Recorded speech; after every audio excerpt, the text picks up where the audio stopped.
ManlyPHall, The Way to Heaven, The Way of Heaven, and Other Fantasies Told in the Manner of the Chinese. 1946, to the very honorable reader. This short collection of stories presents a delicate literary problem. Given the genre offered here, it is first necessary to determine the exact nature of the narratives. Reflection reveals certain facts that require careful attention. The following stories are not fables because they often relate to animals humanized in their moral or intellectual qualities. It would be equally untrue to connect these writings with myths, since mythology refers to divine beings and the behavior of these beings as preserved in the religious histories of antiquity. It would also be inappropriate to refer to these works as legends, since they record events involving legendary heroes, or folklore that, by tradition, is associated with unusual places and circumstances. Therefore, the cause of complete honesty demands the selection of a term that in no way violates literary ethics. It would seem that the word fantasy fits the requirements of this situation. A fantasy is a story in which natural and fantastic elements are combined to support the narrative, without strict rules of form or structure. The natural and the supernatural can be mixed according to the author's taste. Fantasy admits no restrictions of time or place, nor does it require integrity beyond its cultural content. These stories are not translations from Chinese, nor are they merely retellings of ancient tradition. Their purpose is to create an acceptable atmosphere that serves as a stage for the manifestation of spiritual, mystical, and philosophical truths in the Eastern manner. The people implied in these fantasies are entirely imaginary, and their names were chosen for their euphony. The places described may or may not have existed. This is of no importance. The incidents and circumstances narrated are entirely symbolic, and the times are suitably remote for the purposes of fiction.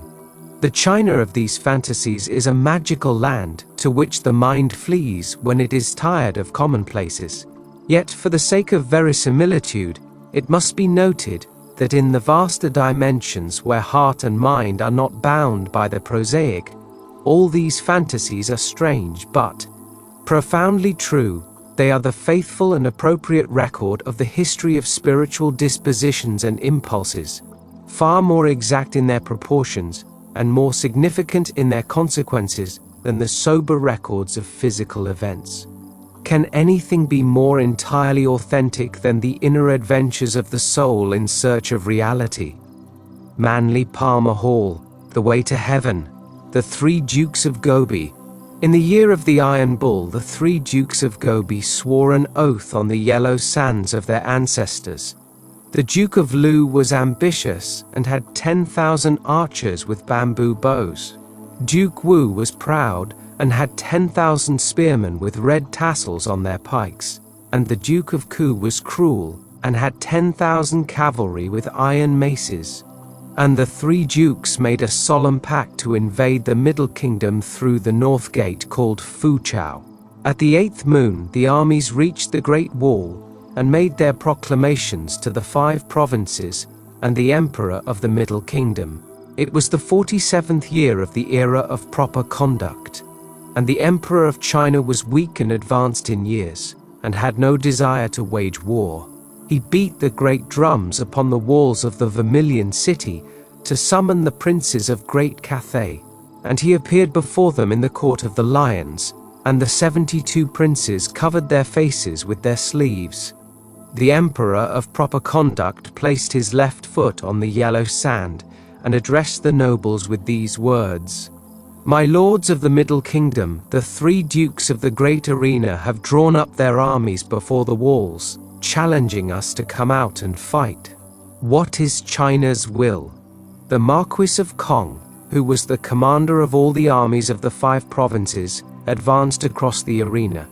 He wore high boots and a large sash, and carried a long sword in his hand.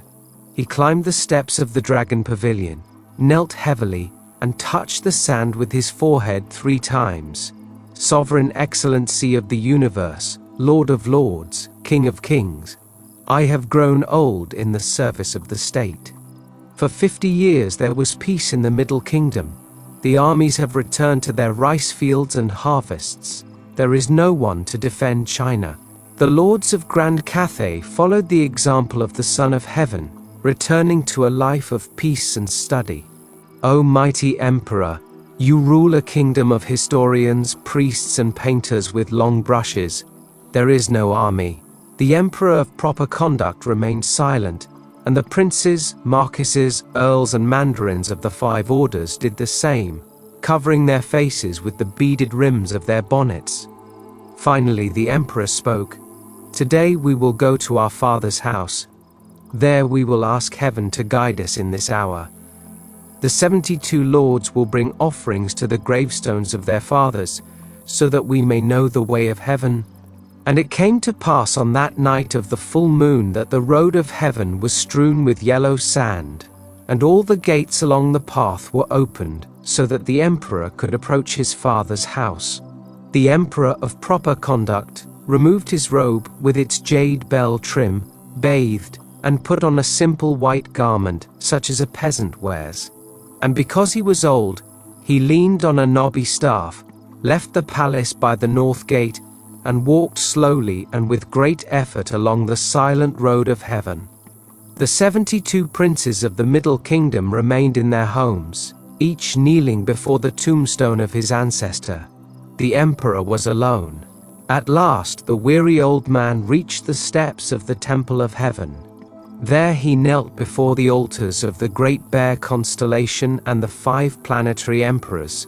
Then, illuminated only by the silvery ray of the full moon, he entered the inky shadows of the house of Shang-Ti, the Emperor of Heaven. Standing in the middle of the temple on the Dragonstone, he raised his eyes to the opaque heights of the varnished house. Before him was the great tablet inscribed with the classic characters Shang-Ti, Imperial Heaven. The emperor addressed the inscription with these words: Eternal Father of the Middle Kingdom, hear my words, which I speak with the voice of the 5 provinces. 3 proud and wicked men made a pact to destroy the Middle Kingdom. We have followed the path of righteousness. We have lived in peace. We have studied the classics. How shall we defend ourselves against archers with bamboo bows, and against spearmen with long pikes, and against knights with their iron maces? O Emperor of Heaven, reveal to us the way of heaven. As the old emperor humbly knelt upon the Dragonstone, the Imperial Heaven bowed to his words and descended upon the Star Bridge. When the Emperor of proper conduct raised his face toward the Shang-Ti inscription, he beheld a throne of cloud supported on the back of a great tortoise. Red-crested cranes flapped their wings in the air, and the 5-clawed dragon wound its way through the mist. The 5 emperors of the 5 planets guarded the directions. In the midst of this celestial company, in blue and gold robes, stood Shang-Ti, with the phoenix on one shoulder. The Lord of the Golden Pavilion extended his hand, blessing the bowed head of the old emperor, and said, The silent path of heaven. It is written in the hand of Fuhi, patriarch of the earthly emperors, that heaven is the fortress of the good man. Hear my words, may the Middle Kingdom not fail. Send for the governor of the researchers. He must walk the road that leads to the dragon mines. He will find a scholar with an ancient book, and a painter with a long brush, and he will find a priest with a rosary of amber beads. These 3 will be the army of China, and they will go out to fight against the dukes of Shamo. This is the way of heaven. Then the Lord of the Yellow Pavilion gently embraced his son, the Emperor of proper conduct, and slowly walked back across the Star Bridge. He turned around once. Be strong for a little longer, obey heaven. You will return to me very soon, through the Phoenix Gate. On the day of the new moon, the Dukes of Gobi readied their armies in the field of red poppies. The generals rode shaggy ponies, and the rising sun shone in their golden plumes. The war drums were ready, and musicians with great trumpets waited to make their battle sounds heard. The Duke of Lu, the Duke of Wu, and the Duke of Ku rode on horseback at the head of their khans. And the lords of the armies of the great arena showed loyalty to the dukes. At the second hour of the morning, the great gate of the walls slowly opened, and the armies of the three dukes fell silent, awaiting the legions of the Middle Kingdom. There was a small road that led from the gate to Red Poppy Lane. From the shadow of the great gate came a peasant's cart with two enormous wooden wheels. The cart was pulled by a slow, patient ox, and three old men sat on the cart. After a while the cart stopped in the middle of the field of red poppies, and one of the three old men advanced on foot towards the armies of the Dukes of Gobi. The 10,000 archers stood still, the 10,000 lancers leaned on their pikes, and the 10,000 knights lowered their maces and waited. The eldest of the three elders advanced, carrying a book wrapped in yellow silk.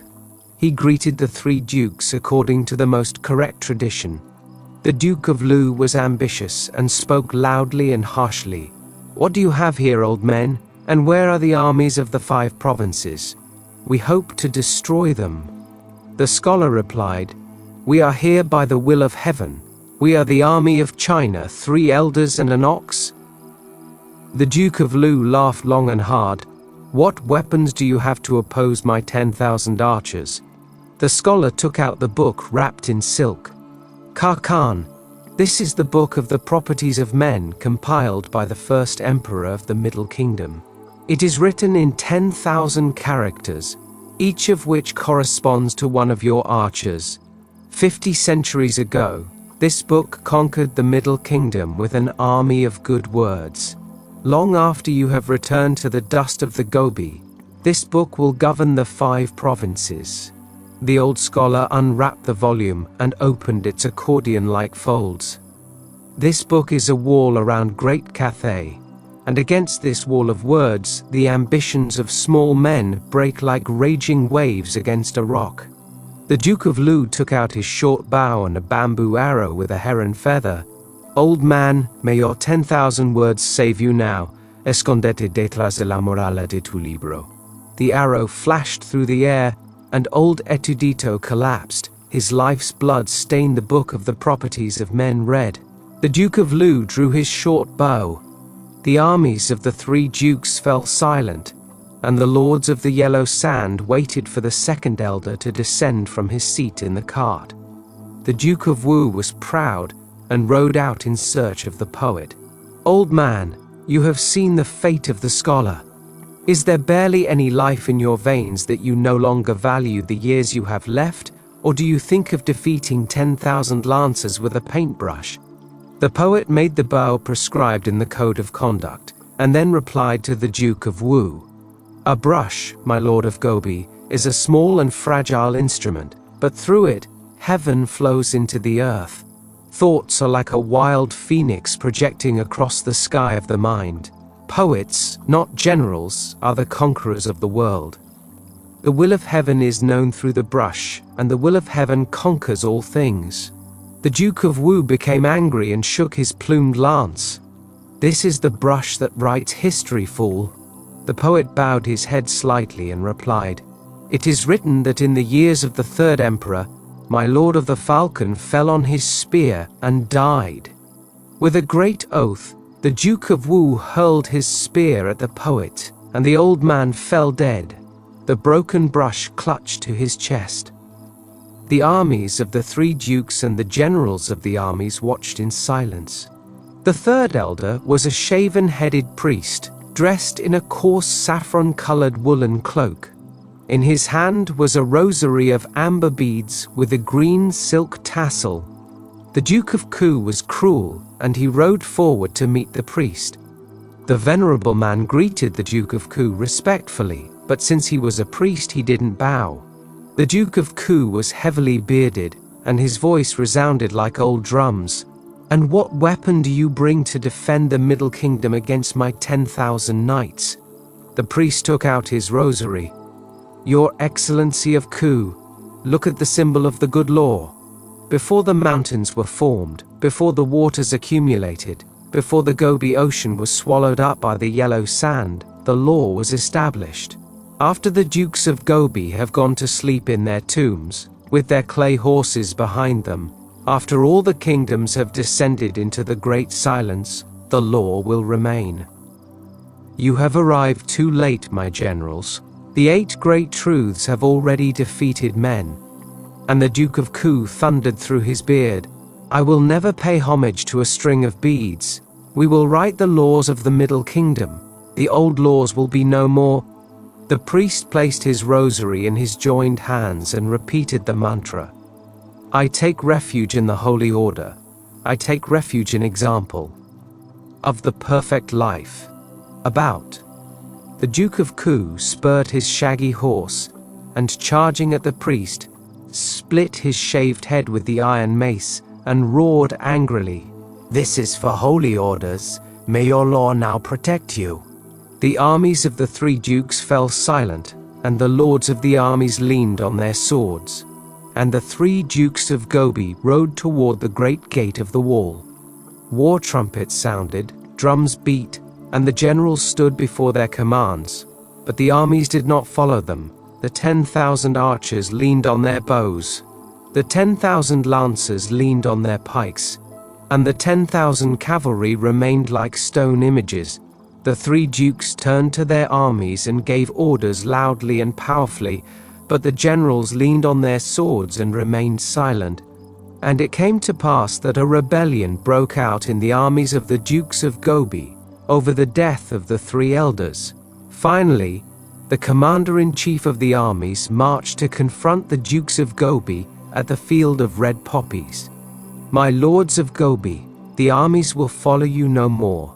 The men of the great arena respect the book of the properties of men that you stained with the blood of learning. It conquered their minds, and they obey it. The men of the great arena respect the brush of the poet that you broke with the spear of violence. It conquered their hearts, and they obey it. The men of the great arena respect the rosary that you desecrated by killing the priest of Shakyamuni. It conquered their souls, and they obey it. You are the lords of their bodies, and you may kill them as you please, but their hearts, their minds, their souls pay homage to the 3 elders you killed. The armies will follow you no more. So it was that, at last, the armies turned against the Dukes of Gobi, locked them in an iron cage and took them back, dragging them towards the desert in the cart that carried the 3 old men. And China was preserved. On the 12th day of the moon, at the hour of deepest night, the emperor of the age of proper conduct once again walked across the yellow sand and entered the house of his father, Shang-Ti, imperial heaven. And he bowed before his father's inscription and lifted up the book, the brush, and the string of beads. Eternal Father of the golden pavilion of the sun, we give you thanks for the people of the 5 provinces, because we have had the privilege of contemplating the path of heaven on this day. The Ho bird. On the night the dragon devoured the moon, the Lord of Tuan, who was a prince of the 2nd class, climbed the 500 steps of the Black Hat to consult the oracle of Demling. The abbess of Demling was of very honorable age and practiced the black arts, and because she was the rebirth of the Red Dakina, she sat on 3 cushions and received the Prince of Tuan in the Chamber of 12 Horrors. The Lord of Tuan prostrated himself before the 3-cushion throne and offered 2 saffron silk scarves because the abbess of Demling was the rebirth of the Red Dakina. And the Holy Mother of Demling spoke, and because she was very old, her voice resembled the cry of a flamingo on the lake. Of Ho, why has the Prince of Tuan come before the abbess of the Black Hat at the hour when the dragon devoured the moon? Sorceress of Demling, replied the Prince of the 2nd class, I have come to question the holy oracle of the great turtle who holds the 8 parts of the world in his shell. The Prince of Tuan had a long fine beard, and he cast the 3 omen bones upon the tonka of the world turtle. And the sorceress of the Black Hat, who was the rebirth of the Red Dakina, danced upon the back of the great turtle and uttered the magic words of the Dugpa. Then the witch of Demling pointed her demon scepter at the heart of the Lord of Tuan. O Prince of the second class, it is written in the book of iron that, in the days of history, mighty warriors will rise to conquer the land, but in the end, the land will prevail and vanquish them all. Is this not the trouble that troubles you? Holy Witch of Demling, replied the Prince of Tuan, you have seen the matter clearly. I am the master of Yunnan, and 20 cities pay tribute to my banner. I am rich and powerful, and 50 mandarins pay homage at my feet. Yet there is no contentment in my heart, for I know that the weight of years will bear down upon me, sapping my strength. What good are power and wealth if old age will rob me of my life? Reveal to me, O holy abbess, the secret of longevity. The Black Hat Enchantress then spoke thus, My Lord of Tuan, mark my words well. 7 days' journey to the east is the enchanted forest of Feng. In the midst of this forest is the lake of Ho, and by the shores of this lake, the white phoenix of Tao built its nest. In the plumage on the head of the great white bird of Ho is the gem of longevity. If the Prince of Tuan can take this gem from the head of the white phoenix, he will be able to live for thousands of years. The Lord of Tuan stroked his fine beard for a long time. Reveal to me the mystic arts by which I may secure this gem, and I will bestow upon the House of the Black Hat 5 cities and their tributes. The Abbess of Demling replied, I cannot do this, my Lord Prince of the second class, for the secret of the longevity gem belongs to the Yellow Emperor of Heaven. Every man who attempts to gain this gem must do so on his own. This is the edict of heaven. Then the abbess took a roll of yellow silk from her sleeve and, taking a long brush, inscribed many characters in the northern script on the silk. She then sealed the writing with the great seals of the House of Demling.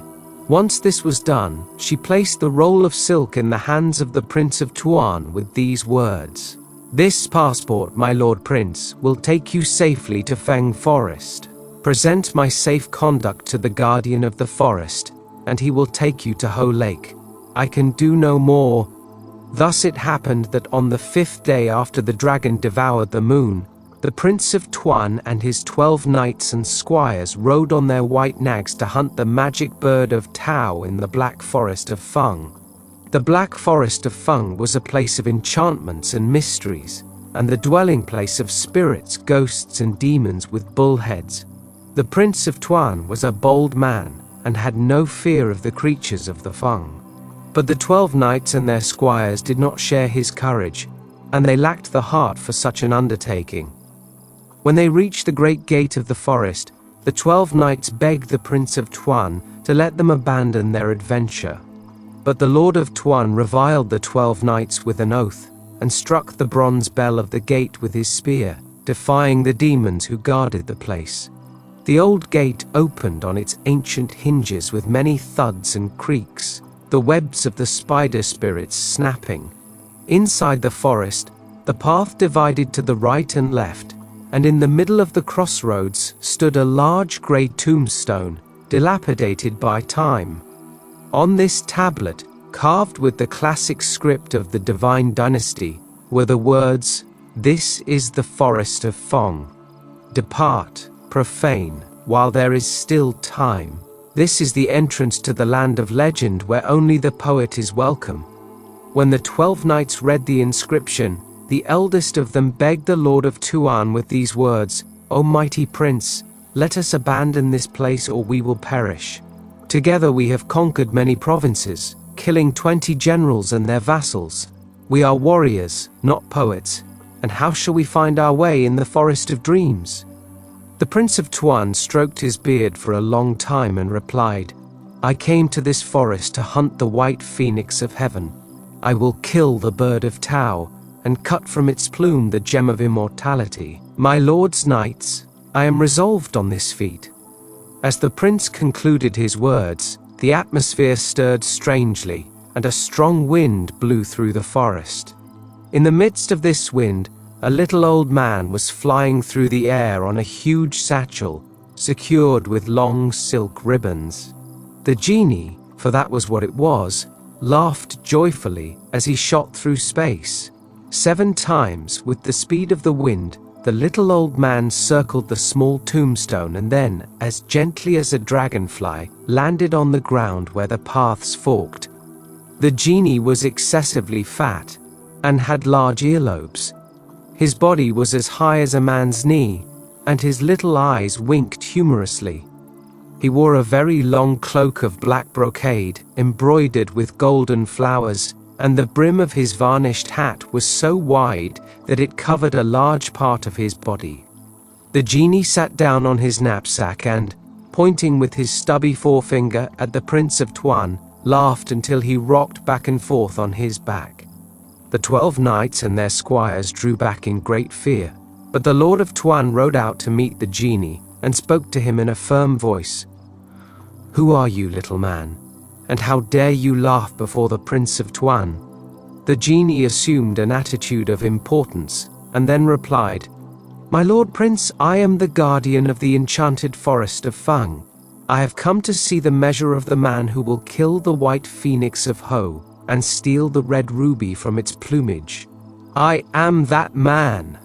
roared the Prince of Tuan, tugging violently at his fine beard, and the genie laughed merrily, jumping up and down on his satchel. The Lord of Tuan reached into his high boot and took out the silk passport given to him by the abbess of the Black Hat. Untying the laces, he opened the banner and presented it to the guardian of the forest. "Look, old man, the characters and seals of the sorceress abbess of Demling. Even the genie must obey the instruction written on this cloth." The guardian of the Fung forest examined the passport with great care, then bowed to the vermilion seals. "Who can disobey the Black Hat sorceress? Come, my Lord Prince, I will lead you to Lake Ho."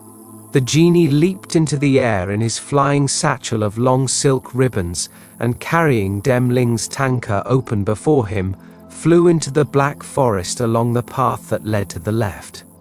The Prince of Tuan and his 12 knights and squires followed him as best they could. The road was long and winding, and demons with bull heads roared horribly among the rocks. White-faced phantoms floated around the Prince of Tuan, and there were spirits everywhere. But the creatures of the enchanted wood refrained from committing evil deeds because of the vermilion seals of the magic passport. At last, the forest genie pointed with his chubby finger to a deep ravine where the path seemed to disappear. "Beyond, my Lord Prince, is the Lake of Ho." Then, with his laughter echoing throughout Feng Forest, the little old man shot straight through the sky in his flying satchel and disappeared. The Prince of Tuan dismounted from his white nag and walked across the diamond sands, and carrying his spear before him, he approached the opaque darkness where the rocks were divided. He had scarcely advanced 3 steps when a soft light shone on the walls of the ravine, and the great white bird of Ho stood before him. Now the phoenix of Ho is the lord of all birds, and his splendor is greater than any creature on earth. His feet shine like the purest gold, and his feathers are like ivory and fine silver. His eyes are blue like the magic waters of the Lake of Ho, and amidst the snowy plumage of his head gleams the blood ruby of longevity. The great ruler of the birds spoke, and his voice was soft and clear like the sound of old jade bells. "In the name of heaven we greet you, my Lord Prince of Tuan." But the Prince of Tuan, because he had no poetry in his heart, could not understand the majesty of the bird of heaven.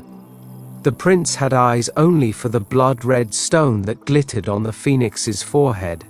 So he replied in a loud voice, "I have come to remove the stone of longevity from your head. Defend yourself, great white bird, if you wish to keep your treasure." The Ho bird bowed his head and replied very gently, "It is written that heaven will not declare war against mortals. Take my gem if you can." "Bring me my net," roared the Prince of Tuan. "I will capture this docile creature alive and take it to my city, where it will live in a golden box. Even the emperor will be astonished, for not even the Son of Heaven has a treasure like the bird of Ho." "And what kind of net have you procured for yourself, my lord prince?" asked the phoenix in a soft voice, "to hold back the white bird of heaven?" The Prince of Tuan stroked his fine beard for a long time, and then replied, "My net is strong, Lord of the Birds, for its meshes are made from the hairs of 20 generals I killed in battle. Not even the 5-clawed dragon could break this net." "Then cast your net, my lord prince," said the noble bird. "Look, I'll come closer so your catch will be less difficult." With a loud oath, the Prince of Tuan cast his net over the Phoenix of Ho. But wherever the meshes of the net touched the white bird's feathers, the strands of hair caught fire, and the net was entirely consumed. "If your net had been woven with strands of song, you would have caught me," said the ruler of the birds in a sad voice. "Bring me my stout bow and my iron arrow," roared the Prince of Tuan, "for I perceive that I must kill this cursed bird if I am to accomplish my purpose." The Lord of Tuan placed the iron arrow on the silk string of his bow and said to the phoenix, "This arrow is loaded with the iron keys to the gates of the 20 cities." And he aimed the arrow at the heart of the great white bird. When the iron arrow struck the Ho Phoenix's chest, it seemed as if the shining feathers had turned into burnished steel. There was a sound like a terrible burning, and the shattered iron arrow fell at the great white bird's feet. The phoenix spoke again with great gentleness, "My lord of Tuan, once, in ancient times, there was a mighty duke who shot an arrow at the midday sun to kill the Emperor of Heaven. But the arrow bounced off and pierced the mighty duke's head, and he died. Bring me my hunting falcon," roared the Prince of Tuan, "and we shall see who is the king of the birds." The Lord of Tuan received the falcon in his gauntlet. "Beware, great white bird, for my falcon grew vigorous with the livers of earls whom I killed in single combat." He removed the falcon's hood and shouted loudly, "Destroy that bird with your beak and claws." At the battle cry, the hunting falcon flew toward the neck of Ho's phoenix, but every time the balcony approached the great white bird, tiny rays of light burst from the phoenix's body, and the falcon could not fight against those rays. Finally, after many attempts, the falcon fell to the ground exhausted, its wings half open, screeching pitifully.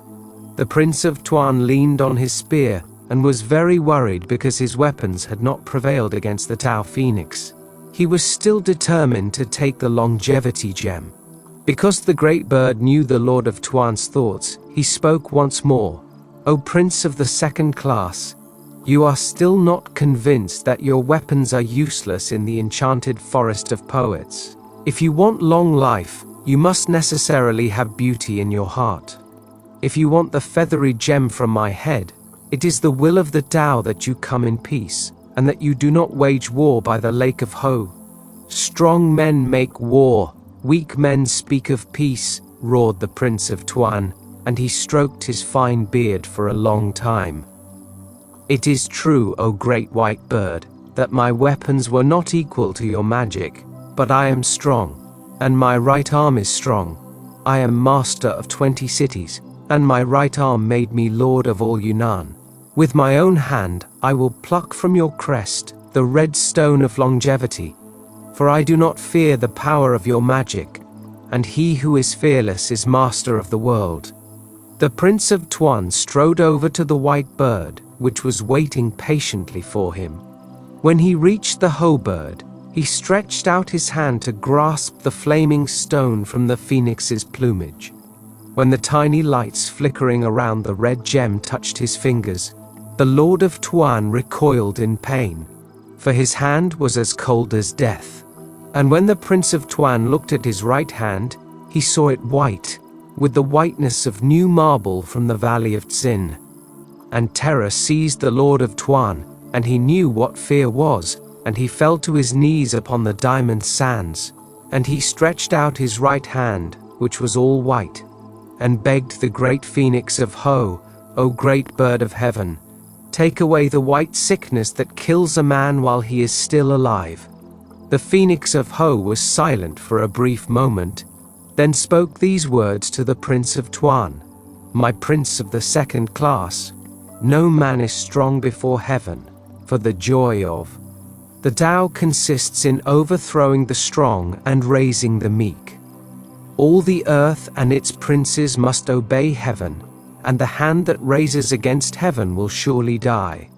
The Lord of Tuan struck his head 3 times against the diamond sands and pleaded before the Ho bird: "Great ruler of birds, I have come to the Feng wood in search of longevity, and have found only the white death. My sin was great, but the punishment is greater than I can bear. I am a soldier, and I lived as a soldier. It is a soldier's custom to fight with the strength of his arm and defend what has been taken in the same way. Do not punish me, for I live the life of my time, just as I was taught." "My Lord Prince," replied the great ruler of the birds, "those who conquer cities may rule them for a short time, and then they must lie down on earth and sleep. The noble dukes and the earls and the mandarins of the 9 classes, even the emperors themselves, dwell for a time and then vanish into eternal darkness."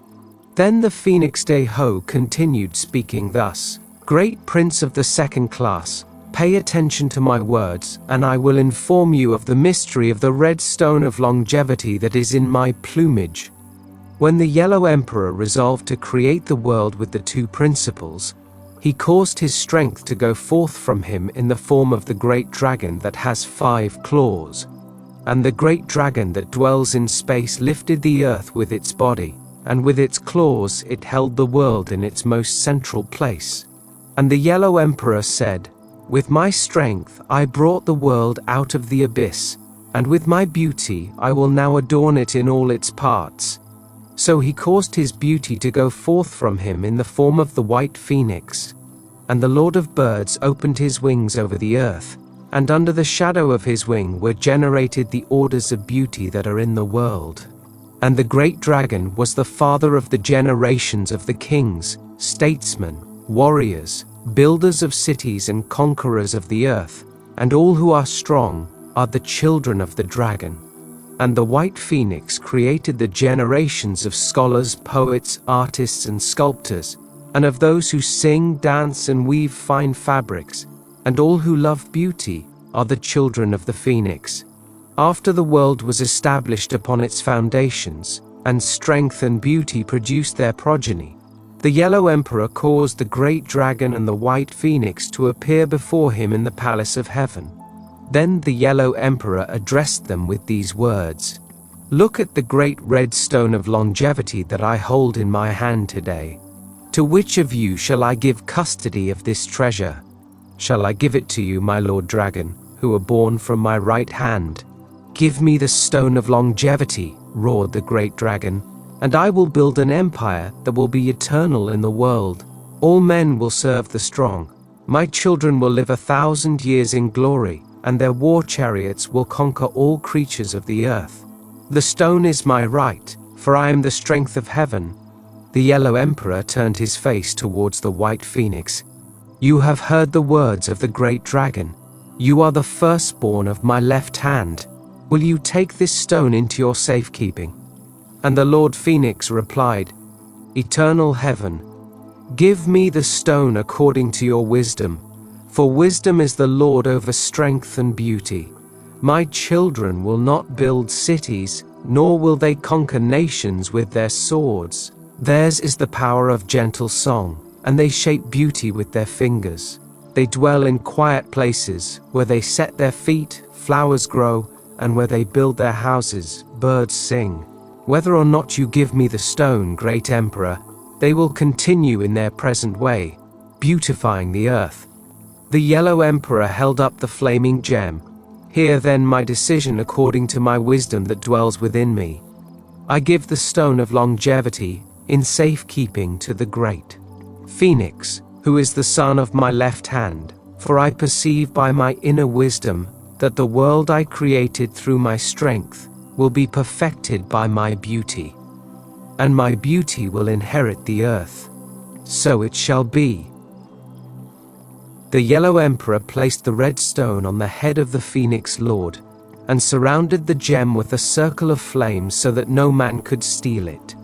Then the dragon became enraged because he did not receive the stone of longevity, and he roared loudly, speaking thus to the white phoenix, "I am strong, and the strong shall inherit the earth. Take care, white bird, that my children do not take this stone from you. From my body will be born great princes, who will not rest until they are masters of the stone of longevity." When the Yellow Emperor heard the dragon's words, he said, "Let there be no war between my right hand and my left hand, and let the man who lifts his hand against the will of heaven be punished.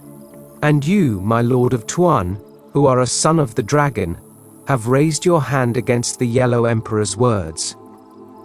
Do you now repent of your folly, my prince of the second class?" "O most noble creature of the heavens," groaned the Prince of Tuan in great spiritual agony, "I repent completely, for I perceive that the stone of longevity is not for me, because I do not know the rules of the Tao. But it is written that the Tao is merciful and compassionate, and will show mercy to those who invoke its name. O great bird of Tao, take this whiteness from my hand, and I will fill my years according to my lot." The Phoenix of Ho drew closer to the Prince of Tuan and spoke softly, "Heaven is kind to those who repent of their folly. Extend your hand again, my Lord Prince, in complete humility, and touch the gem in my plume." The Lord of Tuan stretched out his hand, and the evil in his heart vanished. He touched the red stone of longevity. Color returned to his fingers, and the white sickness left him. He gave thanks for his deliverance. Then the white bird of Ho, who had sprung from the Yellow Emperor's left hand, spoke for the last time, "Son of the dragon, depart now from the wood of poets. In the name of heaven, leave this place and return no more. May there be peace between the Phoenix of the Tao and the Prince of the second class." The great white bird remained there for a short time while the Lord of Tuan greeted it with his spear, and then, with majestic steps, returned to its flaming nest by the shore of Lake Ho. And the Prince of Tuan and his 12 knights and his 12 squires rode out of the forest of Feng on their white horses, and returned to the cities of Yunnan, and lived to the end of their days according to the will of heaven. And the enchantress of Demling, who lived in the house of the Black Hat, had seen all that reflected in the nail of her third finger, and because she was the rebirth of the Red Dakina, she danced on the world turtle and paid homage to the Yellow Emperor according to the rites of the Dogpa. The great white phoenix of Ho still lives in the enchanted forest of Feng, and the ruby red of longevity shines on his head, and he is the lord of all birds. The little old man who is the guardian of the forest, because he is a genie, still flutters around on his magic satchel tied with silk ribbons, but until today no one has discovered what he carries in his satchel. La Vluda de Wang. The Emperor of Great Cathay lay on the golden phoenix mat. The Privy Council was assembled in solemn tribute. The physician, standing beside the bed, listened with his jeweled finger to the sad, slow heartbeat. The final hour of the age of valorous conduct had arrived. The Empress's chair lay empty beside her lord's deathbed. She had preceded him 17 years ago to the Yellow Land. Beyond the walls of the Vermilion City, China awaited the dire news that the Son of Heaven had darkened the whole land with his departure. Suddenly, there was a discreet commotion at the entrance to the imperial chambers, and the captain of the palace guards, dressed in crimson quilted silk, passed through the circular doorway.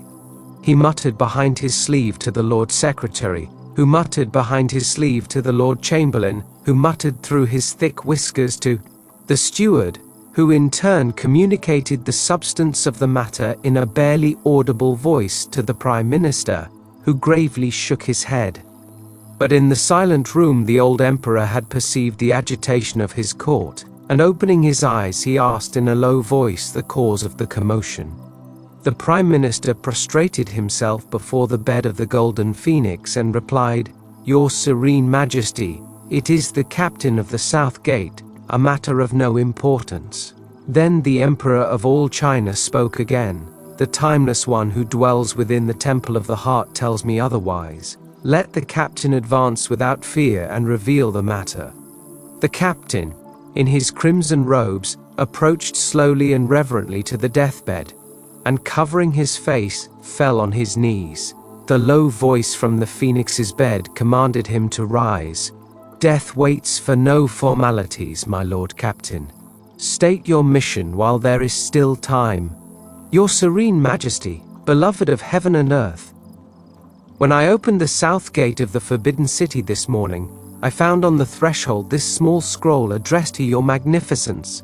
Last night there was a bearded star in the west, flames fell from the sky, the waters of the sea were troubled, and because of the omens of these times, I dared not fail to inform the court of this strange scroll. The captain took a small roll from his sleeve, and, with the utmost deference, placed it at the side of the bed, discreetly withdrawing. The dying emperor touched the scroll and solemnly shook his head. You did well, my Lord Captain. We shall hear the words on the scroll. The Grand Secretary received the scroll, and the 5 secretaries of the 5 provinces gathered around it, each with his brush and inkwell. With delicate fingers, the Grand Secretary unwrapped the large scroll, observing, Your Most Sovereign Majesty, the paper is poor and cheap, and the writing is rough, the product of someone who has never learned delicate strokes. The weary voice replied, We have little time, my Lord Secretary, for paper and features. Let the living observe these things. Read the words. Holding the crystal lens before his eyes, the secretary spoke in appropriate and modulated tones. Amidst the vapors of dawn, and I heard the song of the morning glory, who opened their hearts to my Lord of the day. The secretary lowered the scroll. Your most sublime majesty, here are the words. There is no signature or seal. There was silence in the peony hall. The Privy Council waited to hear the Emperor's words. At last the voice spoke again from the veils of the Phoenix couch. My lords of the Middle Kingdom, let us give thanks to the Yellow Emperor of Heaven, that in our final hours we have been privileged to receive this happy omen of our transition. Before we depart in fitting fashion to our Lord of the Day, hear now our joy, and let a law and edict be drafted in the 5 languages, dispatching it to all the regions of our empire. The 5 secretaries prepared their ivory tablets, and the court fell silent with utmost expectation. The old man's weary voice continued, It is our wish that the author of this poem be discovered without restriction of cost or time, and brought to the Vermilion City, and decorated with the Order of the 2 Dragons, and titled The Honorable Listener of Morning Glory, and this name and title inscribed in the annals, and beatified as worthy of veneration. May this edict receive the imperial seal. There was a moment of silence, and then the voice continued, And now, my lords of the Middle Kingdom, my time has come. The transcendent being commands me to take leave of the body. Amidst the vapors of dawn, I walk alone through my small garden.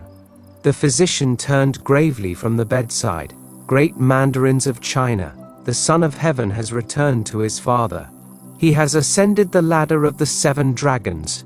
The Emperor is dead. A few moments later, the great drums on the walls of the Forbidden City proclaimed the news. The age of brave conduct was complete. The Morning Glory Listener's Edict was woven from strands of black silk and twisted gold brocade. And when the weavers finished their work, it was sealed with the great jade seals, and taken to the Duke of Ku. My Lord of Ku was the chief of the men who seek and find, and he dispatched his agents throughout the empire, ordering them to discover the author of the poem. For 11 years without ceasing, they searched among the high and the low, the great and the humble, the rich and the poor. And at last the Duke of Q approached the imperial throne and announced that the Honorable Morning Glory Listener had been discovered. In the 8th moon of the year of the Iron Horse, it was proclaimed that the emperor ordered the 70 dukes to meet with their lords and knights in the city called the Forbidden City. And the 70 dukes, with their marquises and counts and their knights and their grand ministers, entered the Vermilion City through the south gate, and crossing the bridge of arches they prostrated themselves towards the throne, and proclaimed their fidelity to the Son of Heaven. Thus it came to pass that the princes of the 5 provinces assembled in the great court of the lions, treading the yellow sand of Gobi, according to their station and honors, and covered their hands with their sleeves, and wore the beaded fringes before their eyes. And because this was the 11th year of the realm of consummate culture, the scholars were there dressed in black coats, and the historians in green tassels, and the poets in amber buttons. The great doors of the throne room were open, and the Lord Chamberlain waited at the foot of the steps for the sovereign's voice from the dragon throne. At noon the great gongs of the arcades proclaimed the arrival of the Duke of Ku. There was a burst of silver trumpets, and a solemn procession entered the court of the lions, and approached the throne of heaven across the yellow sand. The honor guards with banners of green and crimson stopped at a respectful distance, and with great majesty the Duke of Ku advanced to the foot of the dragon seat. My Lord of Ku was dressed in loose yellow silk, his cap topped with a crimson plume. He was a man of great stature, and in his strong arms he carried the tiny form of a very old woman dressed in a simple black cloak.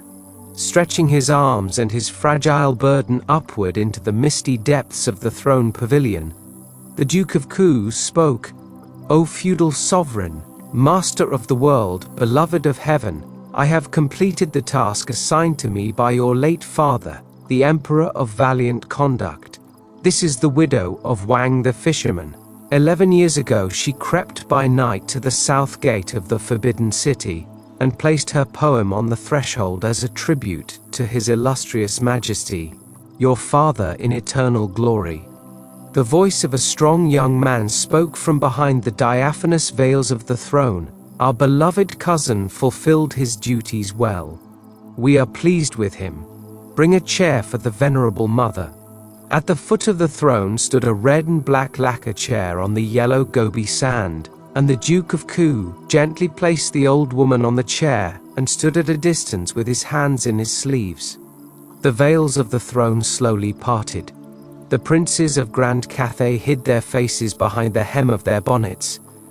Their heir descended to earth from the dragon throne, dressed in golden robes, with jade bells on the tassel of his attire. He advanced toward the small old woman sitting on the varnished chair.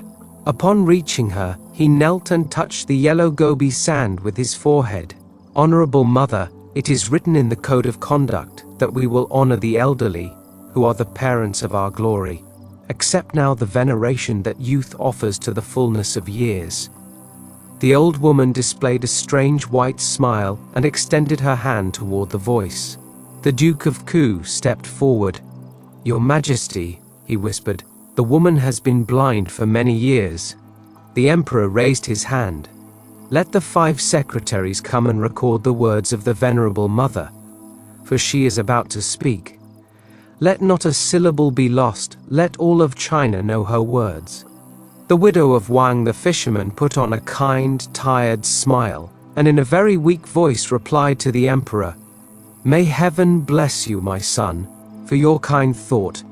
I am very old and far from home. I don't know where I am or who you are, but you have a warm voice and are a good son.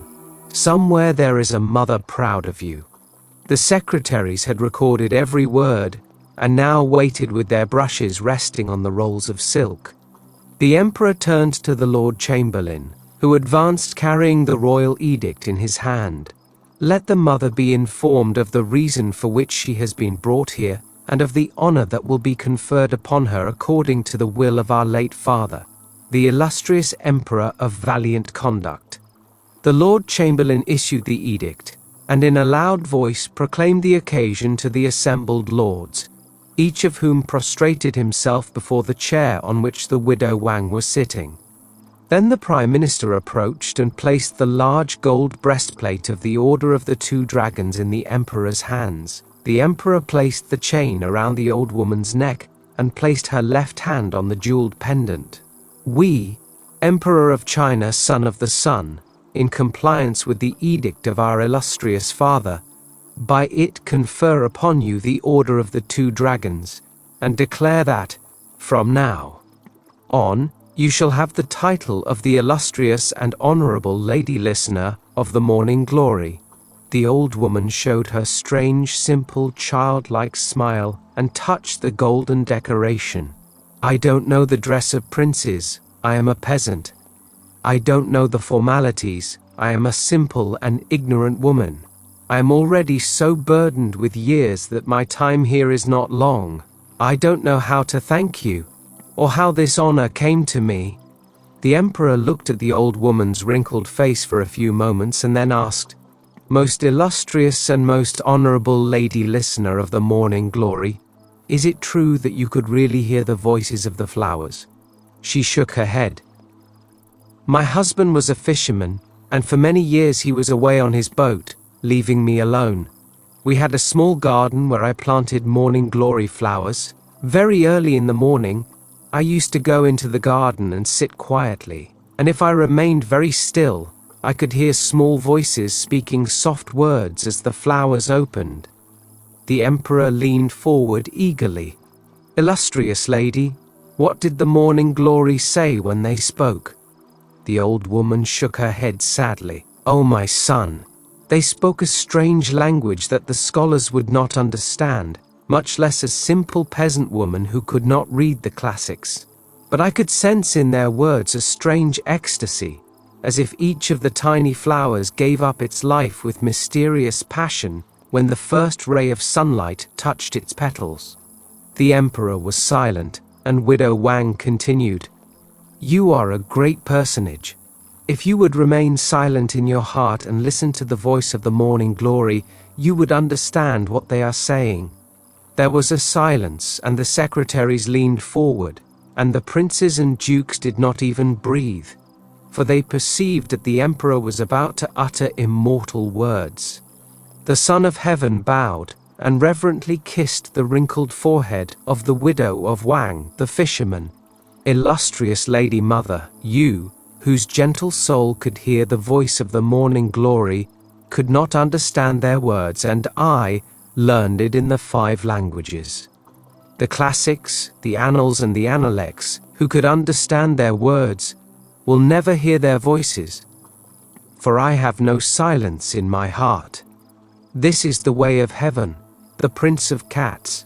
The Khan of Shamo was a great hunter, and he went out with his knights and lords to hunt the Prince of Cats in the forest of Golun.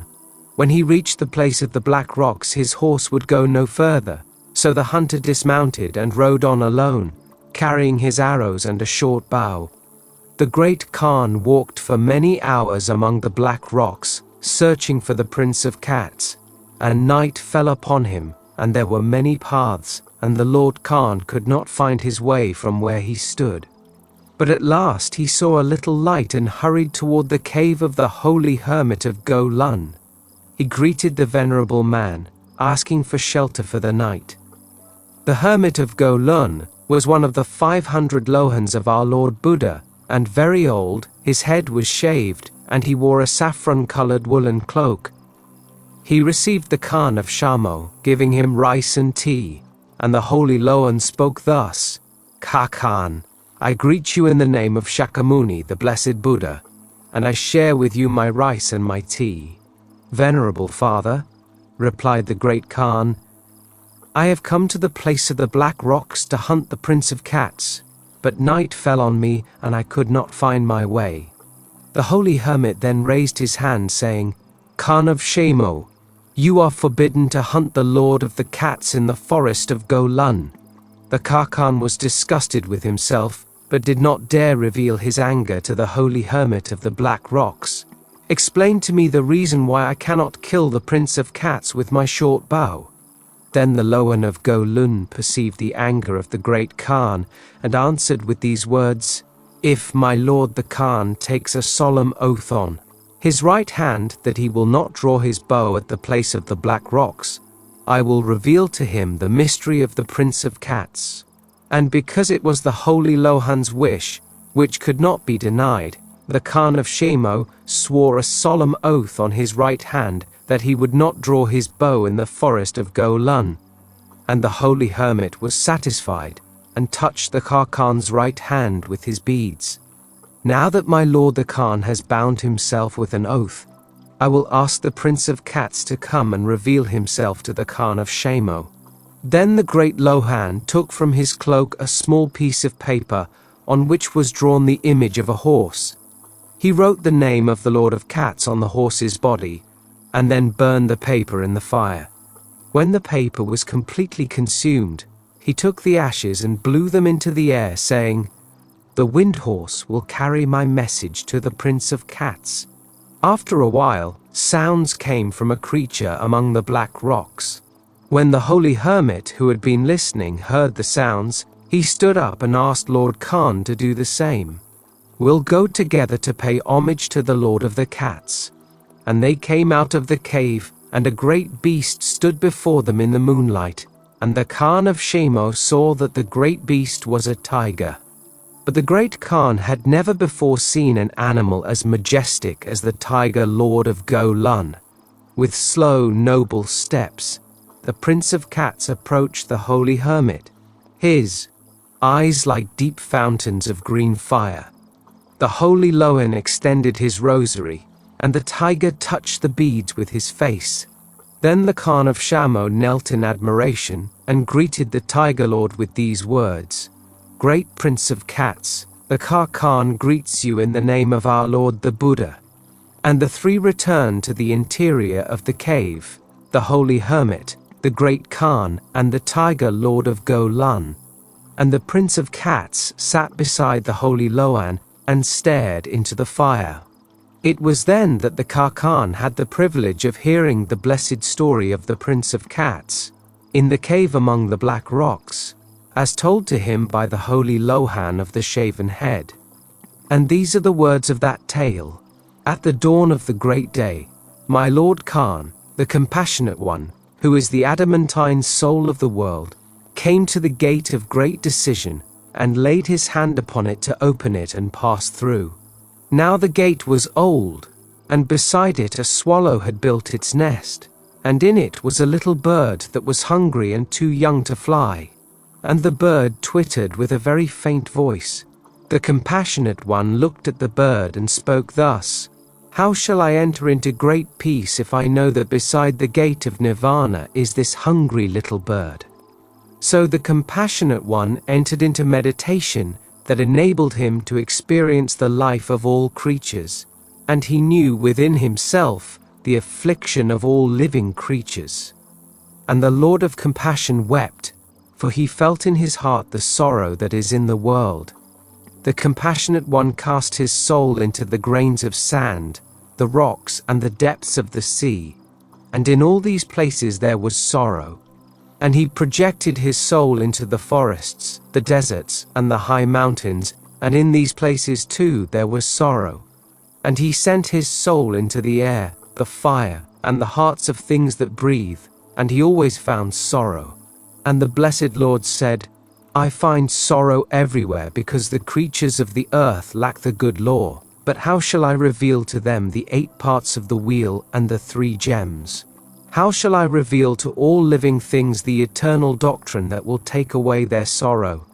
So the compassionate one resolved to make the great sacrifice. He entered into meditation and accepted the illusion of the world upon himself. And he multiplied his own consciousness and caused a part of his own perfected being to come forth and take up residence in each of the orders of life, from the highest to the lowest, belonging to them, knowing their pain, and working with them for their own perfection. And this was the vow of the Lord of Compassion: "I will not enter nirvana until the last of the creatures that exist in the 7 worlds has received the doctrine, and stands beside me at the gate where the swallow built its nest." And in each of the orders of living things, the Blessed Lord took upon himself the laws of his kind, and obeyed these laws, even unto death. This was the great renunciation. The Compassionate One also entered the abode of the dead, and the places of spirits and demons. And he took upon himself all the conditions and all the forms, so that every created thing might receive the doctrine. And the part of the Blessed One who came to be among men is our Lord the Buddha. He was born 600 times as a man, and died 600 times as a man, so that all men might receive the three precious jewels, the life, the doctrine, and the holy order. Now the great disciples of the Buddha are the Lohans and the Arhats, for these know the mystery of the great sacrifice, and they will not rest until they free the Blessed Lord from his vow by their own perfection. And the disciples will have reached every corner of the earth to teach the perfect life and the harmless path. Through this mystery, the Lord of Compassion will finally be free to enter Nirvana. This is the great liberation. O great Khan, look upon the Arhat of tigers, for the Prince of Cats is none other than the Blessed Lord of Compassion, who dwells in the body of an animal according to the vow he made when he stood by the gate of decision. Khan, look upon the paws of the Prince of Cats, and you will see that he hides no claws. Look into the eyes of the Lord Tiger, and within the depths of his eyes you will see his pain. And the pain that shines through his eyes is the one that took away his claws. The Prince of Cats was killed hundreds of times in the forest with the hunter's arrow in his chest, and he died alone, for there was no creature to comfort him or hear the last cry of his body. But the Compassionate One knew his pain, for it was in that body that he died among the rocks. And now the law of the Compassionate One was fulfilled in the body of the Lord Tiger. For the Prince of Cats is the Bodhisattva of all of his kind. He is the Grand Master of the forest of Golun. Although he cannot preach the blessed doctrine with his lips, the great cats understand him, for his words are in his eyes, in the grace of his body, and in all his attitudes, which are full of wisdom. And the great cats pay homage to him because truth has taken their claws. When the hermit of Golun finished his words, Lord Khan remained silent, for he knew in his heart that those words were true. And he prostrated himself before the Prince of Cats, speaking thus to the Lord Tiger, O most holy animal, reveal to me the law, so that I too may serve the Compassionate One. Then the Prince of Cats stretched out his paw and placed it upon the short bow of the Khan of Shamo, and the Lord Tiger broke the bow with his paw. And the Khan understood, and stretched out his right hand, and placed his left hand upon it, saying, Hear my oath, great Arhat of the cats. As long as I live I will not draw my bow against any living creature. I swear this with my right hand.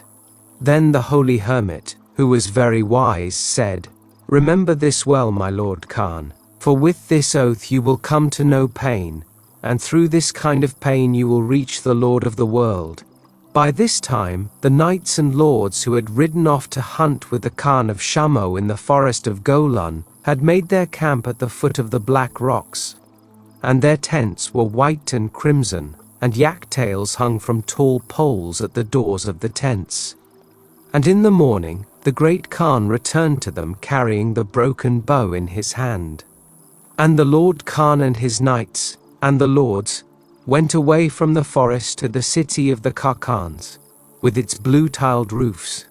And the lords of the city were very puzzled about the broken bow, and said to one another, The Khan of Shamo is a mighty warrior, but who broke his short bow?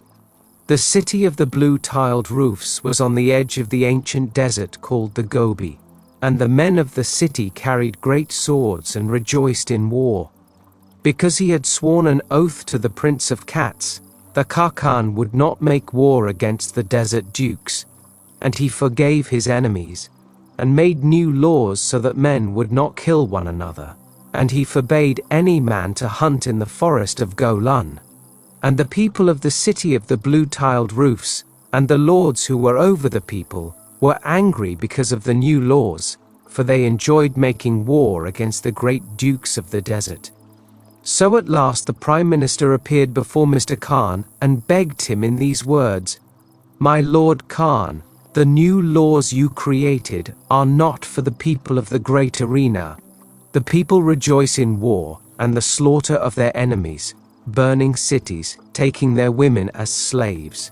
If you continue along these current lines, you will destroy the city of your fathers and leave nothing but ruin for your children. Take up your short bow, O Khan of Shamo, and lead your armies against the dukes of the desert." The Khan replied, "I swore with my right hand that I will never again draw my short bow against any living creature, and I will not break my oath." A short time passed. Then the Duke of Lan'o left the desert and marched against the city of the Khan. He encamped his armies before the city walls, challenging the great Khan to come out to battle. And again the Prime Minister appeared before the throne and begged the Khan to lead his soldiers against the Duke of Lan'o, saying, "O Khan of Shamo, the hour is at hand when you must defend the city of the blue-tiled roofs, or your dynasty is lost. In this world, my lord, men do not understand the spiritual. To them your gentleness is weakness, and your kindness fear. Unless you hate, you cannot be strong, and unless you slay your enemies, your kingdom will fall. This is the law of the great arena. In this hour you must decide whether to draw your short bow, as your fathers did before you, or surrender your city to the armies of the Duke of Lan'o." But the Khan was not going to break the oath he had sworn with his right hand. He surrendered the city, and the Duke of Lan'o entered through the eastern gate and sat on the varnished throne, proclaiming himself the conqueror of the city. But since the people offered no resistance, he ordered that no one should be killed, and the Duke of Lan'o ordered the great Khan to be brought before him, and he addressed the Khan of Shamo, "You are a brave man, my Lord Khan, and your short bow was frightened by all the dukes of the desert. How is it that your right hand became so weak that you could not defend your city?" "My right hand is bound by an oath," replied the Khan of Shamo, "and for that reason you took the city. The holy hermit of Golun has said that I would know pain, and this day my pain is exceedingly great. But I kept my oath that I would never again bend my bow against any living creature." The Duke of Lan'o then said, "I will not raise my hand against a man who has sworn an oath. I will keep the city, but the Khan of Shamo may depart in peace, and no harm will come to him, and he may take with him whomever he wishes." So the great Khan left the city of his fathers, with its blue-tiled roofs, and he took nothing with him except the 2 pieces of his broken bow, and he traveled to the forest of Golun, to the place of the black rocks. And the venerable hermit with the shaven head was waiting for the great Khan at the place where the rocks begin, and the Prince of Cats was also there, beside the holy hermit.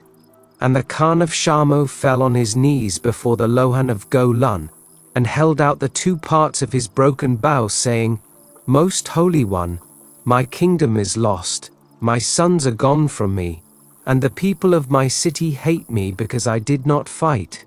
I knew great sorrow, but I kept the oath I swore with my right hand, and I did not bend my bow against any living creature." It came to pass then, that the Prince of Cats stood before the great Khan as he knelt upon the ground. And the Lord Tiger looked into the face of the Khan, and stretched forth his paw, which had no claws, and placed it in the right hand of my Lord of Khan. And the instant the Khan of Shamo looked at the paw of the Lord of the Cats, he received all doctrine in his heart, and he spoke thus to Lord Tiger, "At this moment I perceive the good law. I know that I too am an embodiment of the Compassionate One. Now I wish to turn the wheel of the law, so that I may be at the gate of decision at the last hour, when the blessed Lord enters Nirvana."